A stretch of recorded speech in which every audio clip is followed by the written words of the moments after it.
నిజం ఎప్పటికీ అబద్ధం అవ్వదు, అబద్ధం ఎప్పటికీ నిజం అవ్వదు. సో నేను చేసింది అది, నేనైతే తప్పు చేయలేదు. కళ్యాణ్ విన్నర్ డిజర్వ్ అనుకుంటున్నారా మీరు? వాళ్ళందరినీ దాటుకొని నన్ను ఇంత ప్రేమించినంత తోటి పొజిషన్లో పెట్టినందుకు చాలా హ్యాపీగా ఉంది. డిమాండ్ పవన్ అండ్ రీతు గారిది ఆ రిలేషన్షిప్ ఏమనుకోవాలంటే ఆబ్వియస్లీ అది కొంచెం బావ మరదలు అవ్వచ్చు, లేకపోతే ఫ్లట్టింగ్ చేసినట్టు ఉండొచ్చు, ఏదైనా ఉండొచ్చు. బట్ అది సరదా. ఇప్పుడు ఫ్రెండ్స్ లోనే మనం ఆట పట్టిస్తాం, సరదాగా ఉంటాం. బట్ ఎఫెక్షన్ అయితే ఉంది దాని మీద. ఓకే, అంటే ఒక డైలాగ్ మాత్రం బాగా వైరల్ అయింది, ఈసారి కంటెంట్స్ కొట్టేది నేనే. అంటే ఎందుకు అంత కాన్ఫిడెన్స్ అనిపించింది? అంటే నా ముందు వీళ్ళందరూ అంతగా పనికిరాడు, నేనే గట్టిగా ఆడతాను అనిపించింది? అలా లేదు, అంటే అప్పటికే బర్నీ గారు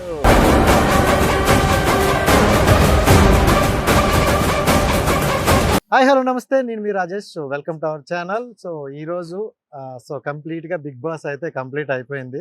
సో బిగ్ బాస్ మీకు అందరికీ తెలుసా, ఫస్ట్ నుండి ఎవరు ఎక్కువ పేరు వినిపిస్తుందో తెలుసు కదా టాస్క్లో. సో డిమాండ్ పవన్ గారి పేరు అయితే ఎక్కువ వినిపించింది. బట్ విన్నర్ అనుకునే మనం థర్డ్ ప్లేస్ అయితే వచ్చారు. బట్ సో హ్యాపీ అంటున్నారు అనమాట. బట్ దానికి మించినవి ఇంకా ఫర్దర్గా ఫ్యూచర్ ప్రాజెక్ట్స్ కూడా ఇవన్నీ వస్తున్నాయి. కొన్ని అయితే తన మాటల్లో అయితే తెలుసుకుందాం. Okay, hi darling. హాయ్ అండి, హౌ ఆర్ యు? సూపర్, ఎలా ఉన్నారు? చాలా బాగున్నా, చాలా హ్యాపీగా ఉన్నా. 105 days ఒక ప్రపంచం నుండి మళ్ళీ ఈ ప్రపంచానికి వచ్చారు. సో అంటే నాకు తెలిసి ఫస్ట్ వెళ్ళేటప్పుడు కామనర్, అవును, మీ ఫ్యామిలీ తప్ప మీకు ఎవరికి పెద్దగా తెలియకుండా వెళ్ళారనమాట. సో ఇప్పుడు వస్తే 2 రాష్ట్రాలకి డిమాండ్ పవన్, కొంతమంది మా తమ్ముడు అంటారు, కొంతమంది మా కొడుకు అంటారు. సో ఇంత పెద్ద స్కేల్లో ఒకసారి సక్సెస్ వచ్చింది. సో ఎలా ఎంజాయ్ చేస్తున్నావు? ఇంకా ఎవరిని మీట్ అవ్వలేదు, బట్ అందరూ చెప్తుంటే ఆ ఫీలింగ్ చాలా ఓవర్వెల్మింగ్ గా ఉంది.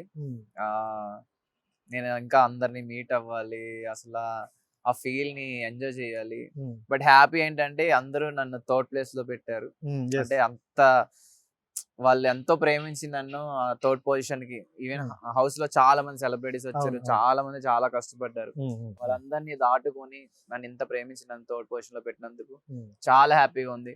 మా పేరెంట్స్ ఫేస్ చూస్తుంటే డాడీ గారు అయితే ఇంకా, అంటే మీరు లోపల ఉన్నారు తప్ప మేము కలిసాము, బట్ అప్పుడు కూడా చాలా హ్యాపీ ఫీల్ అవుతారు. సో ఎక్కడో ఉన్న మమ్మల్ని ఇక్కడ వరకు తీసుకొచ్చారు, మీ రూపాయి కూడా కష్టపడ్డామని అన్నారు. నేను చాలా సార్లు ఫీల్ అయ్యాను. నేను ఎప్పుడు మా ఇంట్లోని ప్రౌడ్ అయ్యేలా ఫీల్ చేస్తాను, ఎప్పుడు నేను మా ఇంట్లోని బాగా చూసుకునే పొజిషన్ లోకి వెళ్తాను. ఎందుకంటే నేను అన్నయ్య మీద డిపెండ్ అయ్యాను, డాడీ మీద డిపెండ్ అయ్యాను, కానీ నేను ఎప్పుడు వాళ్ళు ప్రౌడ్ అయ్యే అంత ఏం చేయలే. చిన్న స్పోర్ట్స్ లో గెలిస్తే ప్రౌడ్ కాదు కదా, ఇన్కమ్ ఇలాంటిది అండ్ ఇన్కమ్ రావాలి దట్టు. సో ఎప్పుడు సెటిల్ అవుతాను లైఫ్ లో, అట్లీస్ట్ ఇంట్లో వాళ్ళని మంచి హ్యాపీగా ఫీల్ అయ్యేలా ఎప్పుడు చేస్తాను అనుకుంటే ఈ ఇయర్ కంప్లీట్ గా బిగ్ బాస్ 2025 బాగా కలిసి వచ్చేసింది. చాలా బాగా. బ్రీట్ కేస్ ఏది? సో ఎక్స్పెక్ట్ చేసావా బిగ్ కేస్ తో? అంటే ముందు రోజు నేను నిజంగా టైటిల్ నాకు వస్తుందేమో అన్న కాన్ఫిడెన్స్ తో ఉన్నా. Super, okay. ముందు రోజు దాకా, ముందు రోజు టాప్ 5 లో ఉన్నప్పుడు నేను, అందుకే ఐఎమ్ వెరీ కాన్ఫిడెంట్ నేను అవ్వను. బట్ లాస్ట్ డే ఏమైందో తెలియదు, కొట్టేస్తుంది అనమాట. అరే వద్దు, నువ్వు వద్దు, ఇంట్లో వాళ్ళకి మనీ చాలా ఇంపార్టెంట్, డాడీ ట్రీట్మెంట్ గా అయినా లేదా ఫర్దర్ గా అయినా. ఇప్పుడు నేను ఫైనాన్షియల్ గా ఏమీ కాదు, ఇప్పుడు అన్నయ్య మీద డిపెండ్ అయితే బాగోదు, చాలా ఇంపార్టెంట్ అని చెప్పేసి, అంటే తెలియని థింగ్ రిస్క్ చేయడం కన్నా ఎంతో కొంత వస్తే ఇంట్లో వాళ్ళు హ్యాపీ ఫీల్ అవుతారు అనుకున్నప్పుడు తీసుకుందాం అనుకున్నా. సో అంతే, ఆ ఇంట్లో వాళ్ళని అడిగాను, వాళ్ళు కూడా మీ ఇష్టం అన్నారు. బట్ ఎక్కడో మేబీ నేను ఫస్ట్ కొట్టనేమో అన్న ఇన్స్టింక్ట్ నాలో ఆ టైంలో, నా sixth sense or whatever బాగా పనిచేసింది. మేబీ నేను జనాలకి ఎక్కానో లేదు, అంటే మంచిగా ఉంటే మంచోడు అని అంటారు, కానీ నిజంగా నేను మంచిగా వెళ్ళని లేదో నాకు తెలీదు. ఎందుకంటే కొన్నిసార్లు నేను సరిగ్గా మాట్లాడలేదు, నేను గట్టిగా మాట్లాడితే వాళ్ళు బ్యాడ్ అవుతారేమోనని.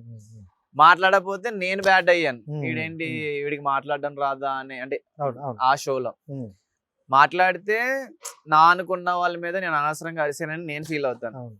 ఆ పర్సన్ ఇది కాదని నాకు తెలుసు. ఇప్పుడు మాధురి గారు కానీ, సంజన గారు కానీ, వీళ్ళిద్దరు కొంచెం రీతుని అన్నప్పుడు నేను చాలా ఫీల్ అయ్యాను. బట్ వాళ్ళు అది కాదు, వాళ్ళు ఇంకా కోపంలో ఆ టైంలో పర్సనలైజేషన్ చేశారు కదా డార్లింగ్. అంటే ఆవిడకి చాలా బాధ అనిపించింది. అట్ ద సేమ్ టైం మీకు కూడా అక్కడ ఉందన్నమాట.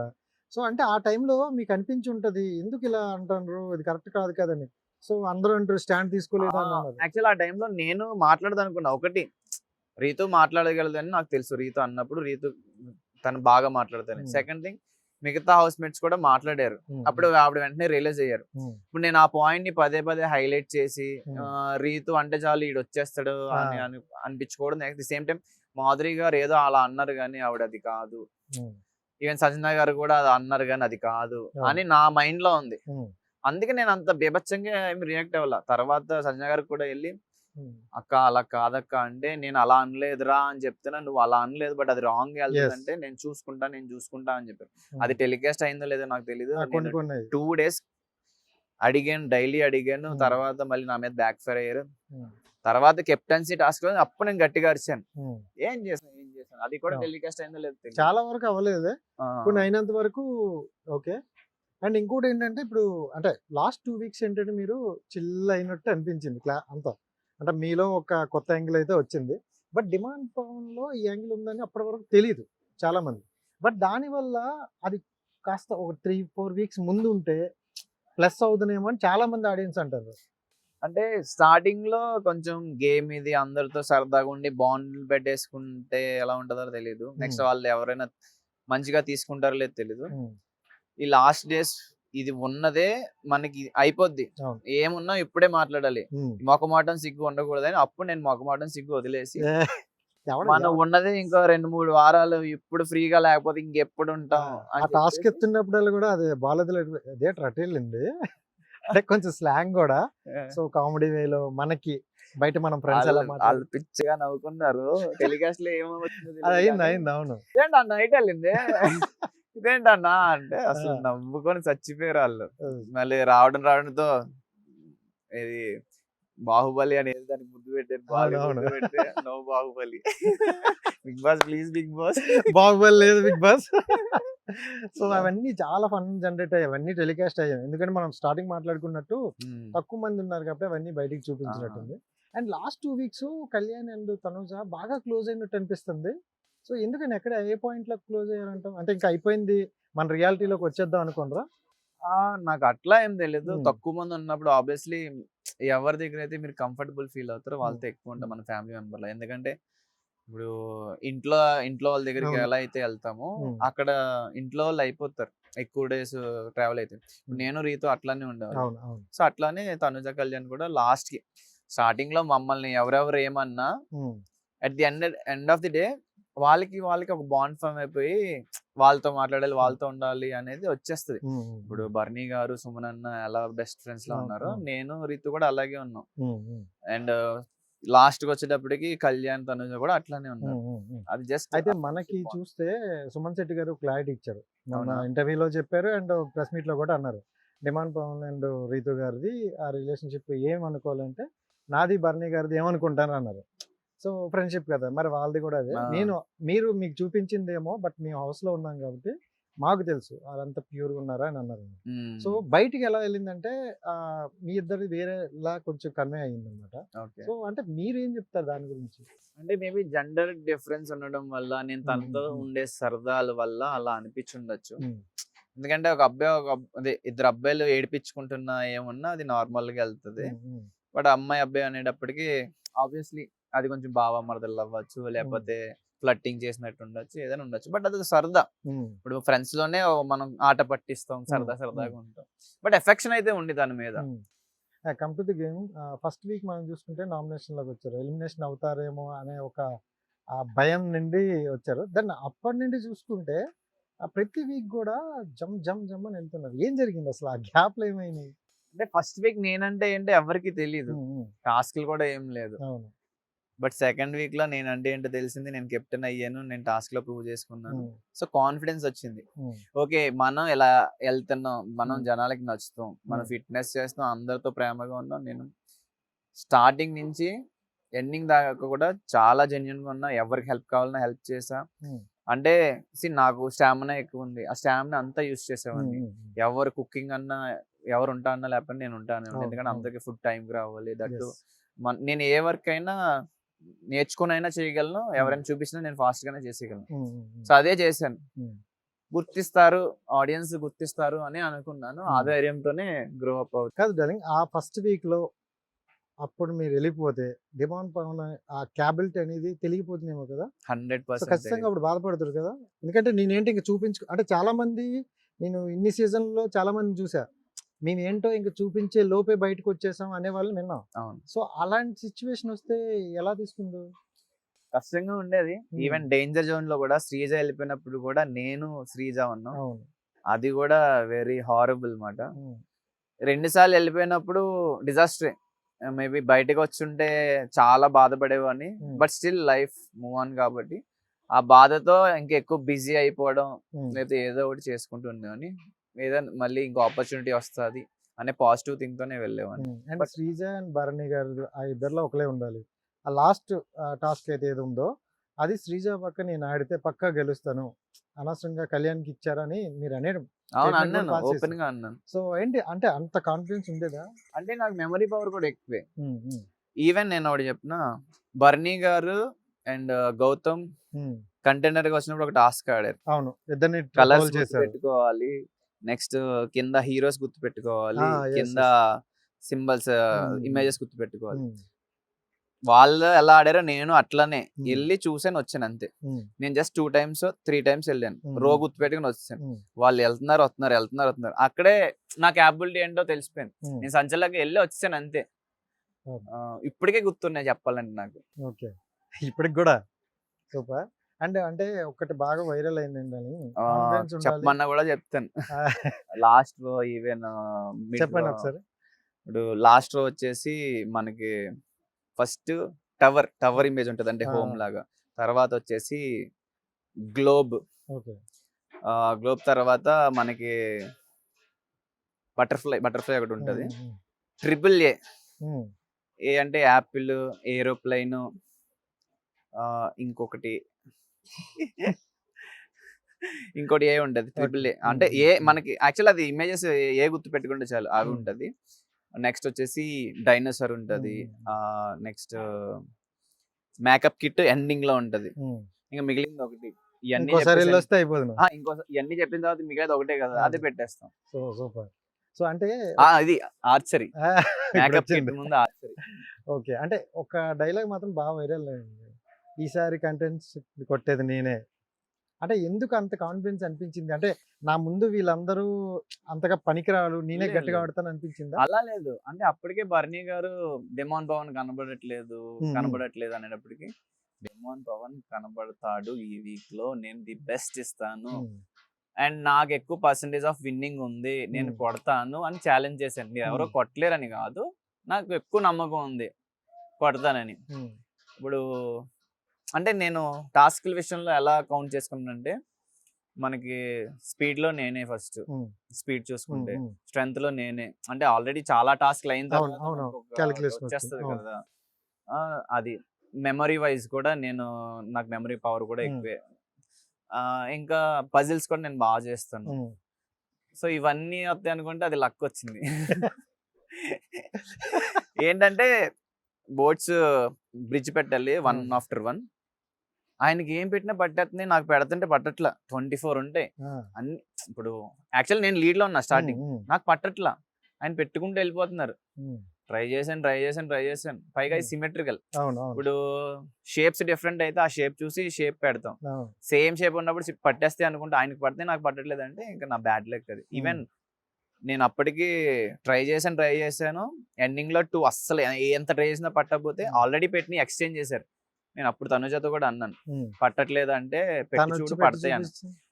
అలా నేను పెడతాను. ఇప్పుడు అంత టైం ఆయన ఆగరు కదా, ఆయన పెట్టిందల్లా టెన్షన్ కూడా ఉంటది కదా, పక్కోళ్ళు పెట్టేస్తానంటే మనం కూడా అంటే ఆయన తెచ్చిన ప్లాంక్ ప్రతి దానికి ఫిట్ అయింది. నేను తెచ్చిన ప్లాంక్ ప్రతి దానికి ఎక్స్చేంజ్ చేసుకుంటూ చూసుకోవాల్సి వచ్చేది. మధ్యలో ఆయనకి ఒకటే ఫిట్ అవ్వాలి, మిగిలిన అన్ని పట్టేసింది. ఏది పెడితే అది పట్టేసింది. ఇప్పుడు అలా పెడితే ఫాస్ట్ గా అయిపోతుంది కదా. ఇప్పుడు వీళ్ళ కూడా 4 వచ్చి రీప్లేస్ చేశారు. అది రీప్లేస్ చేసే టాస్క్ కాదు, పెట్టుకుంటే వెళ్ళిపోవాలి. ఒకటి పెట్టారా నెక్స్ట్ దానికి వెళ్ళిపోవచ్చు. ఇప్పుడు పెట్టేసింది మళ్ళీ తీసి చెక్ చేసుకుంటే 24 అంటే అంత టైం ఎక్కడ ఉంటది. సో బ్యాడ్ లక్, ఈవెన్ అందరూ ఒప్పుకున్నారు బ్యాడ్ లక్ అని. అండ్ ఇంకోటి ఏంటంటే చిన్న విషయాన్ని భూతద్దం పెడితే పెద్ద విషయం అవుతుంది అంటారు. అలా రీతుని మీరు తోసే ఒక చిన్న ఇన్సిడెంట్ని దాన్ని ఆ వీక్ మొత్తం చాలా పెద్దదిగా చేశారు. దెన్ అదొకటి. ఇంకోటి ఏంటంటే కళ్యాణ్ని అంటే క్యాజువల్గా ఫ్రెండ్ అనే పట్టుకొని ఇలా ఉండొచ్చు, అవునా, దాన్ని కూడా చాలా వరకు నెగిటివ్గా అనుకోండి. నాగార్జున గారు వచ్చి ఎక్స్ప్లెయిన్ ఇచ్చిన వరకు అది నెగిటివ్గా వెళ్తుందేమో అనిపించింది. సో ఎంటైర్ సీజన్లో మీకు ఎక్కువగా ఈ రెండు విషయాలు పాతగా అనిపించింది. సో ఆ రెండు టాపిక్ల మీద ఏం చెప్తారు? నిజం ఎప్పటికీ అబద్ధం అవ్వదు, అబద్ధం ఎప్పటికీ నిజం అవ్వదు. సో నేను చేసింది అది, నేనైతే తప్పు చేయలేదు. హౌస్ మేట్స్ అందరికీ తెలిసింది కళ్యాణ్ విషయంలో నేనైతే ఫ్రెండ్ గా ఆపడానికి ట్రై చేశాను. సో ఫస్ట్ బ్యాడ్ వెళ్ళినా తర్వాత వాడైనా చెప్తాడు అది కాదు ఇంటెన్షన్ అని. సో ఆ నమ్మకం అయితే ఉంది. రీతి విషయానికి వస్తే కూడా అంతే, నేనేమి బలం చూపించాలని ఆపలేదు. ఫ్రెండ్లీగా విను, కోపంగా ఉన్నాను కానీ నా హ్యాండ్ యాక్షన్స్, ఫ్రెండ్స్ మధ్య జరుగుతున్న చిన్న కాన్వర్సేషన్ లో ఆటోమేటిక్ గా ఉంటది. అది హ్యాండ్ యాక్షన్స్ అదే చెప్తున్నా కదా, చిన్న దాన్ని పెద్ద విషయంలో చేశారు. అండ్ ఆ రోజు చాలా మంది బాధపడిన విషయం ఏంటంటే నీళ్ళు డౌన్ చేసేది. అంటే నాకు మీ పేరెంట్స్ తో మాట్లాడేటప్పుడు కూడా అన్నారు అనమాట, అదొకటి నా బాధ అనిపించింది అందరి ముందు. కానీ కొంతమంది మీ పాయింట్ ఆఫ్ నుండి ఎలా అనిపించింది అంటే, ఒకసారి వచ్చి చెప్పేటప్పుడు మనం కొంచెం తగ్గితే అంతే కదా అంటే అనిపించింది. తెలిసి చేసినా తెలియక చేసినా తప్పు తప్పే. ఓకే, అది అందరూ తప్పు అంటున్నప్పుడు, పైగా పెద్ద పెద్ద వాళ్ళు చెప్పినప్పుడు, ఇప్పుడు మనం చెప్పేది కూడా మన అనుకున్న వాళ్ళకే కదా, అది మన వల్ల ఏదో జరిగింది, సారీ చెప్తే ఓకే, నా వల్ల తప్పు జరిగింది, నేను ఎలాంటిది రిపీట్ చేయను, సారీ చెప్తుంది కూడా ఎందుకు, ఎలాంటిది నేను రిపీట్ చేయను. సో అందుకే చెప్పాను. సో దాంట్లో నాకేమి రాంగ్. కళ్యాణ్ విన్నర్ డిజర్వ్ అనుకుంటున్నారా మీరు? కష్టపడి వచ్చాడు, టాప్ 5 లో ఉన్న వాళ్ళు అందరూ డిజర్వింగ్. ఓకే, అంటే టాప్ 5 పక్కన పెడితే ఓపెన్ గా చెప్పాలంటే హౌస్ లో చాలా మంది యాజ్ ఏ పర్సన్ జమ్స్ ఉన్నారు, వాళ్ళందరూ డిజర్వింగ్. ఓకే, కానీ అంటే ఇమాన్యుల్ కి అన్యాయం జరిగిందని సోషల్ మీడియాలో నిన్నటి నుండి కూడా బాగా వైరల్ అవుతుంది.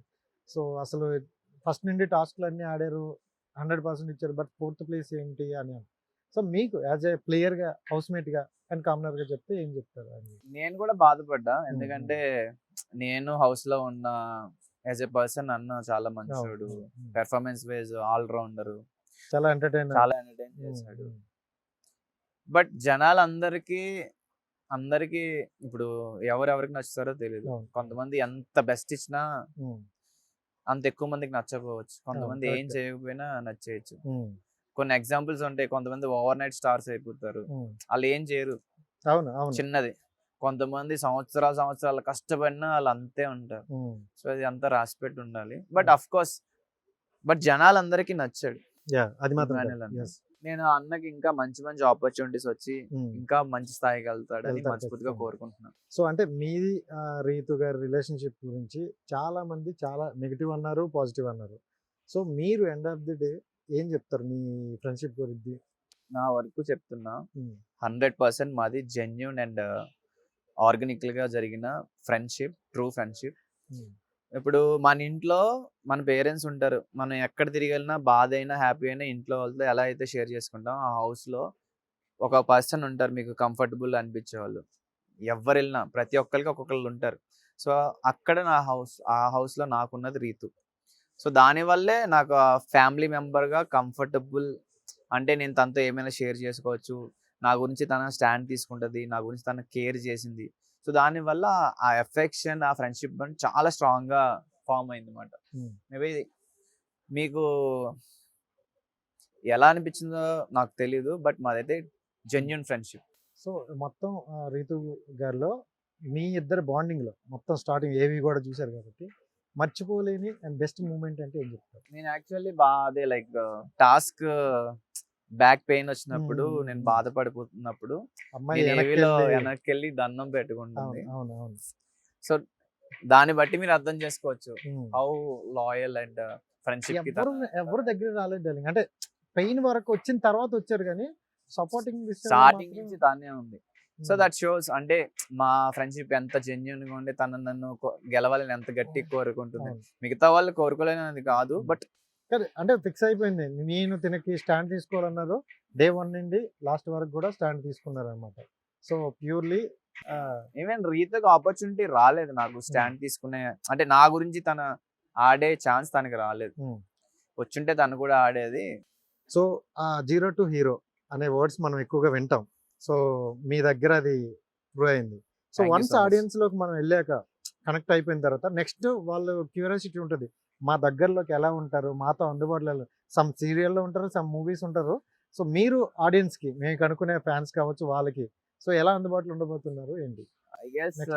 త్వరలో బీబీ జోడీ స్టార్ట్ అవబోతుంది. రీతు గారు అండ్ పవన్ తోనే అందులో ఉండే ఛాన్స్ ఉంది. ఇంకా కన్ఫర్మ్ పెట్టేస్తారులే అన్న. There is a chance. Yeah. నాకు ఇంట్రెస్ట్ ఉంది. అది కాకుండా ఏమైనా ఆపర్చునిటీస్ వస్తే టీవీ నెగిటివ్ రోల్స్ ఎక్కువ ఇంట్రెస్ట్ అని లేదంటే విన్నాను, అవునా movies లో నిజమా? నెగిటివ్ అని ఏం లేదు. రోల్స్ ఎక్కువగా జీరో టు హీరో ఇష్టం నాకు యాక్చువల్లీ. నిజంగా zero to hero action adventure super. Super hero movies అంటే చాలా ఇష్టం. అలాంటివి వస్తే సో ఇప్పుడు ఈ టైంలో interested. వచ్చేటప్పుడు ఏంటంటే ఎక్కువ ఆపర్చునిటీ వస్తాయి, అంటే చాలా మంది కలిసి మాట్లాడతారు. ఇలాంటప్పుడు మీరు ఏ డిసిజన్ తీసుకుంటారు, మంచి ప్రాజెక్టులు పట్టుకుంటారు, మీ కెరియర్ అలా వెళ్తుంది అనమాట. సో ఐ హోప్ బెస్ట్ ప్రాజెక్టులతో మంచి సినిమాతో మనం మళ్ళీ కలుద్దాం అని అనుకుంటున్నా వాళ్ళందరి కోసం. సో నాకు తెలిసి డిమాండ్ అనేది హీరో మెటీరియల్ అని నేనైతే చెప్తా. Thank you so so much. ఖచ్చితంగా నీ సినిమా వచ్చినప్పుడు మళ్ళీ మేమే ప్రమోట్ చేయాలి. సో ఖచ్చితంగా అయితే కలుద్దాం. Okay, thank you so much. Thank you so all the much. Best darling. Thank you, నీట్గా కంగ్రాట్స్. వేన్ అయితే షూట్ చేసుకో. Thank you. Thank you so much.